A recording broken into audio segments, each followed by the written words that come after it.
Untuk hadapi Pilkada Jakarta, 7 partai politik bersatu membentuk koalisi kekeluargaan. Koalisi ini akan memunculkan sosok lain untuk saingi Basuki Cahayapurnama yang sudah diusung 3 parpol.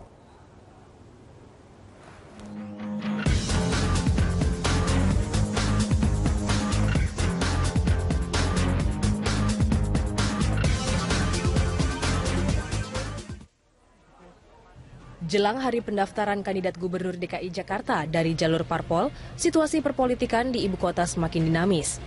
7 partai politik awal pekan ini mendeklarasikan koalisi kekeluargaan untuk Pilkada DKI Jakarta 2017. 7 partai politik itu yakni PDI Perjuangan, Gerindra, PKS, P3, Demokrat, PKB, dan PAN. Lahirnya koalisi tersebut terjadi saat 7 pimpinan partai tingkat Jakarta, diantaranya PLH Ketua DPD PDIP DKI Bambang Deha, Ketua DPD Gerindra DKI M. Taufik, dan Ketua DPD Demokrat DKI Nahrawi Ramli, berkumpul di Cikini, Jakarta Pusat, Senin 8 Agustus 2016. Pembentukan koalisi kekeluargaan ini diharapkan bisa memunculkan kandidat yang bisa menghadapi Gubernur DKI Jakarta Basuki Cahayapurnama atau Ahok yang sudah diusung Partai Nasdem, Golkar, dan Hanura pada Pilkada tahun depan. Menurut pelaksana tugas Ketua DPD PDI Perjuangan Jakarta, Bambang Deha, koalisi kekeluargaan punya persamaan persepsi tentang kriteria pemimpin Jakarta mendatang.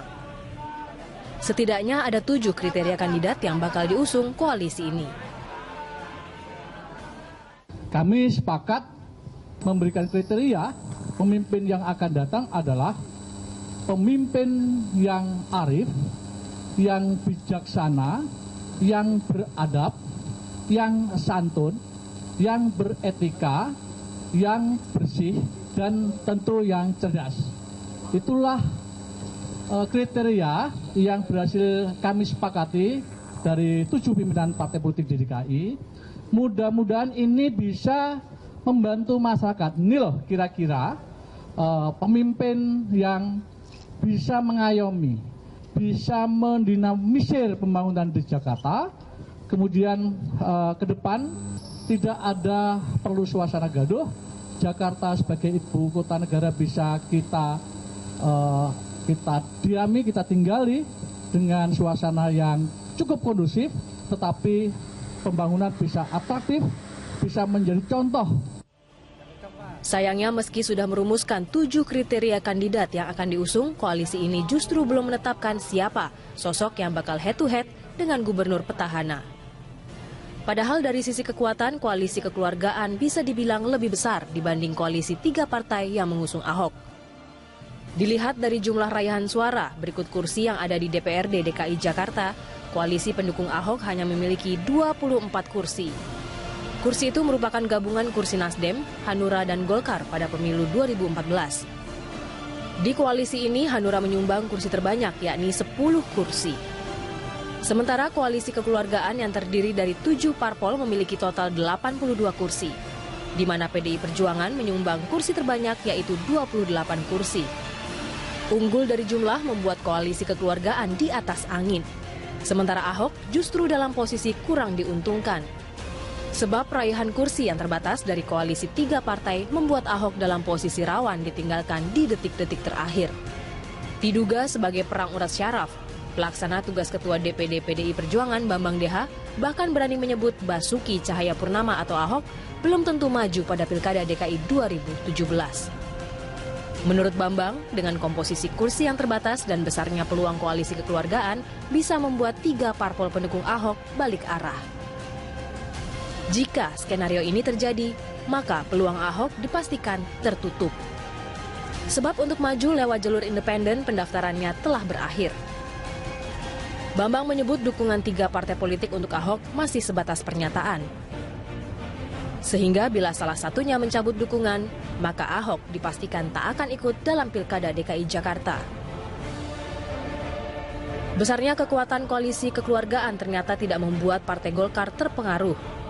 Sekretaris Jenderal Partai Golkar Idrus Marham menegaskan mereka tidak khawatir dengan terbentuknya koalisi 7 partai sebagai lawan Ahok. Idrus yakin modal Golkar untuk menyatu dengan rakyat sudah kuat untuk maju di Pilkada 2017. Golkar pun telah menyiapkan sejumlah strategi agar rakyat tetap memilih Ahok di pilkada mendatang. Strategi kita adalah kita menyatu dengan rakyat.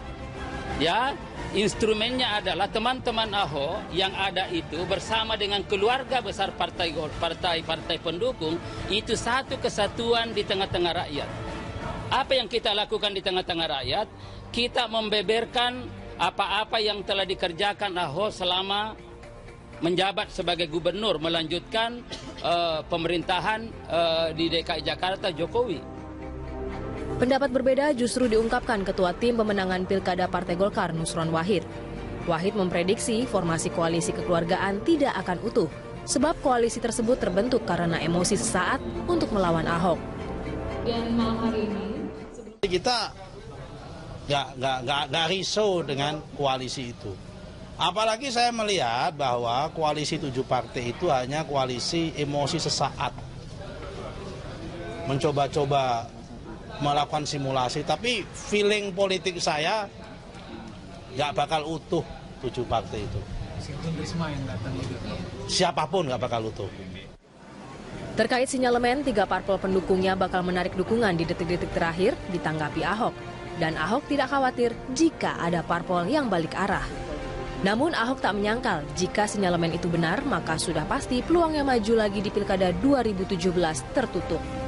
Sebab tiket independen yang sudah dikantonginya bersama relawan teman Ahok telah berakhir. Jika 3 parpol pendukungnya hengkang, Ahok menegaskan berarti dirinya sedang sial. Pak, kalau misalkan dari 3 partai ada yang pecah satu, Pak, bagaimana, Pak? Ya nggak ikut. Bapak batal? Nggak ikut dong, gimana mau ikut? Berarti nggak nyari dukungan koalisi lagi satu partai? Koalisi di mana? Teman Ahok udah lewat untuk ini. Andalan kita kan memang independen, ya, teman Ahok. Cuma kan kita kan menghargai mereka juga. Ketika partai menghargai teman Ahok, maka saya dengan teman Ahok juga menghargai partai, menaruh kepercayaan. Kalau ternyata mereka mengingkari kepercayaan yang kami berikan, ya sudah, berarti kita sial aja ditipu partai kan. Tapi kan politik kan jangka panjang. Politik itu panjang, kayak maraton dan maraton lagi. 2019 kita bisa bangkit lagi. Di luar sinyalemen 3 parpol Ahok menarik dukungan, kondisi koalisi kekeluargaan sebenarnya juga tidaklah terlalu solid. Selain koalisi ini dibangun hanya di tingkat pengurus DPD, faktanya koalisi kekeluargaan juga belum mengumumkan akan mengusung siapa. Memang, partai peserta koalisi kekeluargaan sudah memiliki daftar kandidat hasil seleksi internal. Tapi mereka tetap berharap PDI Perjuangan sebagai pemilik kursi terbanyak segera mengumumkan kandidatnya. Kandidat inilah yang bisa memperkuat koalisi plus dijual ke publik Jakarta. Sebagai pusat dari koalisi kekeluargaan, PDI Perjuangan memang belum memutuskan pasangan calon gubernur dan wakil gubernurnya untuk Pilkada Jakarta. Menurut Sekretaris Jenderal DPP PDI Perjuangan Hasto Kristianto, mereka punya 3 opsi untuk menghadapi Pilkada DKI Jakarta 2017. Opsi pertama adalah mendukung petahana Ahok dan Jarod Saiful Hidayat.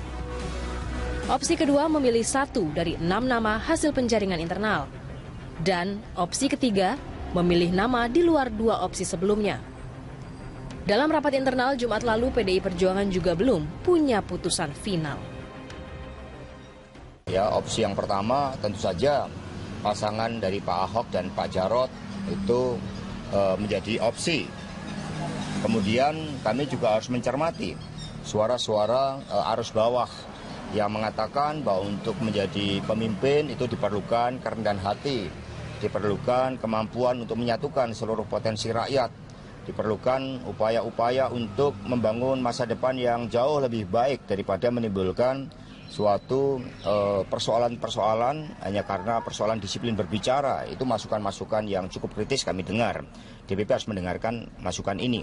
Opsi yang kedua tentu saja proses yang telah berjalan selama ini.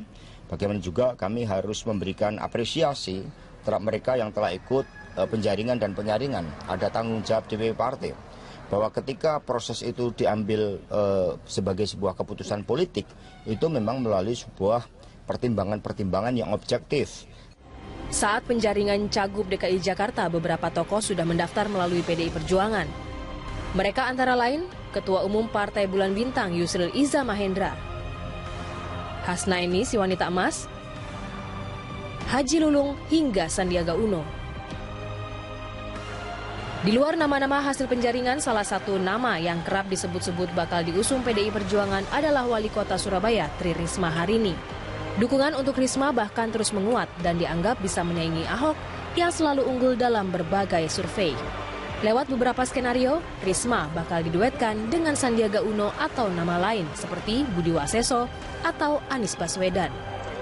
Tak dipungkiri, nama Tri Risma Harini makin kencang di Jakarta menjelang Pilkada Februari 2017. Deklarasi dukungan bahkan muncul hampir tiap hari. Spanduk-spanduk dukungan juga bertebaran di sejumlah wilayah di ibu kota. Hasil sejumlah survei menunjukkan elektabilitas Risma menempel ketat Ahok. Padahal Risma belum melakukan kampanye. Namun Risma menyatakan kepastian dirinya maju di pemilihan Kepala Daerah DKI Jakarta 2017 sepenuhnya wewenang Ketua Umum Partai Demokrasi Indonesia Perjuangan, Megawati Soekarno Putri. Kendati dukungan untuk Risma menguat, tetapi Megawati hingga pekan ini belum memanggilnya. Risma yakin, jika memang ada rekomendasi, Ketua Umum PDI Perjuangan itu sudah pasti bakal memintanya untuk bertemu. Ada saatnya apa, Bu? Ibu itu bicara, ya. Oke, Ibu minggu lalu kan Ibu. Kenapa? Belum. Tadi malam Ibu di mana? Tadi malam aku ketemu sama orang, tapi bukan. Di Surabaya atau di Jakarta? Saya di Jakarta tadi malam. Tapi bukan. Bukan itu, bukan. Bukan ya? Artinya Ibu komunikasi dalam waktu dekat ini dan nanti kan Ibu panggil aku gitu kan kalau misalkan dikasih rekom, kalau enggak ya enggak. Tidak kunjung diumumkannya kandidat gubernur dari PDI Perjuangan membuat Gubernur DKI Jakarta Basuki Cahayapurnama optimistis. Partai Banteng Bermoncong Putih akan berubah haluan mendukung dirinya. Optimisme Ahok tak lepas dari upaya 3 partai pengusungnya yang terus melobi PDI Perjuangan. Hingga romantika kedekatan Ahok dan Megawati saat Pilkada DKI Jakarta 2012. Kan kita kan memang pemain injury time, Pak. Ya kan? Pak. Kamu tahu nggak waktu 2012, kapan Ibu Mega putusin saya? Semua orang nggak pernah kepikir Ibu Mega memilih saya mendampingi Pak Jokowi. Sampai Gerindra pun udah membuat surat dukungan Jokowi Deddy Miswar. Serius ini. Jam 1, jam 3 mau mendaftar ke KPUD, Ibu Mega bilang Ahok. Pak Jokowi aja syok. Banyak Ahok ini. Saya masih di DPR, panggil saya datang, telepon saya, datang nih. Ibu Mega putusin Pak Cahyo waktu itu. Ibu Mega bilang kamu yang dampingi Pak Jokowi. Bak Bandul Jam. Arah politik Jakarta jelang pendaftaran calon gubernur dari jalur parpol masih akan terus berubah. Tensi politik semakin tinggi karena Ahok dan Risma saat ini juga mulai terlibat perang opini. Lalu apakah semua tensi ini menyiratkan kontestasi Pilkada Jakarta akan bermuara pada polarisasi Risma versus Ahok? Polarisasi koalisasi kekeluargaan melawan 3 parpol mendukung Ahok? Atau malah muncul skenario lain? Apapun yang terjadi, pastinya Pilkada DKI Jakarta bakal semakin menarik diikuti.